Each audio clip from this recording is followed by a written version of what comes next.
Hey, Faith family, this is Pastor Ben. I hope you're doing well today. Over the last several weeks, Pastor Stephen has been preaching a sermon series entitled Rethink the Way You Think About Your Life. If you've missed any of those sermons, you can check them out on our website at faithandseed.org/sermons. But as we continue to rethink the way that we think about our lives, coming out of the COVID-19 pandemic, I want to challenge you today to rethink your hospitality. Hospitality is a word that gets thrown around a lot, especially in the South. The phrase Southern hospitality is a well-known phrase. It immediately conjures up images of a well-decorated guest room, a home-cooked meal, and spending time on a large front porch sipping an ice-cold glass of sweet tea. Most of the time when we think of hospitality, we think of opening our homes to guests, specifically our friends and our family and our church family. And this is a good thing. There is no question that we should share our homes with our friends and those that we love. When we open our homes, we are saying, I love you and I care for you and I want to share what I have with you as a blessing. And as a blessing to you and as a blessing to others. But hospitality is more than just inviting someone to dinner or offering them your guest room. The Greek word that is translated hospitality in the New Testament is philoxenia, which literally means a lover of strangers. So when the New Testament talks about hospitality and encourages us to pursue hospitality in Romans chapter 12 and Hebrews chapter 13, really what the New Testament is saying is remember to love strangers. Remember to love those that you don't know. So the question then becomes, how can we show hospitality and love those that we don't know? Well, in 1 Thessalonians chapter 2, verse 8, we get a good picture from the Apostle Paul of what this might look like. As he is sharing his love for the Thessalonians, he recalls with great fondness their time of ministry there and how he ministered to them before they came to know Christ and after they came to know Christ.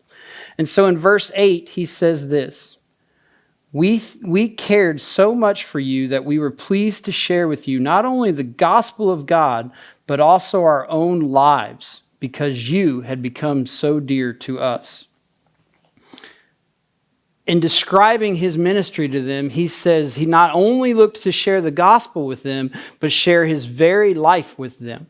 So what does this mean? What does it mean to share his life with them? It means that he opened his life up and invited others into his life and gave of himself to others so that they might hear the gospel.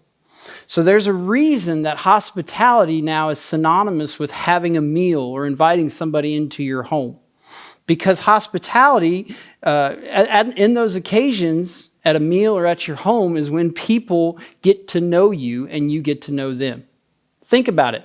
Every relationship that you have was probably formed or deepened over a meal. You got to know each other and you got to share your life with each other. You invited them in to know your life, and they invited you in to know theirs. If you invite somebody into your home, you're inviting them into your life. They see what is important to you. They see the pictures and the memories of your life hanging on the wall. They see how you're interacting with your children and your family, and you're inviting them into your life. This is true hospitality, and not only should it be for those that we know and love, but we should be looking for opportunities to invite and share our life with others that we don't know that well. Because when we do so, this is how we can say with Paul later that you had become very dear to us. That as we get to know them and as we share our life with them, we hear from them and they hear from us, and we earn an opportunity to share the gospel and point people to Christ. Here at Faith, we are committed to making disciples who know Christ, who grow together, who serve others, and who go to the neighbors and the nations, our neighbors and the nations. Our strategy for going to our neighbors is one that is based on sharing the gospel and sharing our lives. We want to identify those in our life who don't know Jesus. Then we want to intercede for them regularly, praying that God would save them and deliver them from their sins.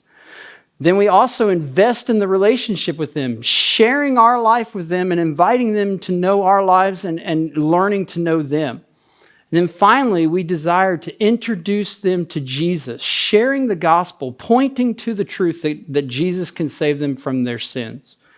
I believe that as we do this and as we rethink hospitality as a means of not just entertaining our friends, but engaging as a lost world, we will see many people come to Christ and we will make an impact in our community and around the world for Him.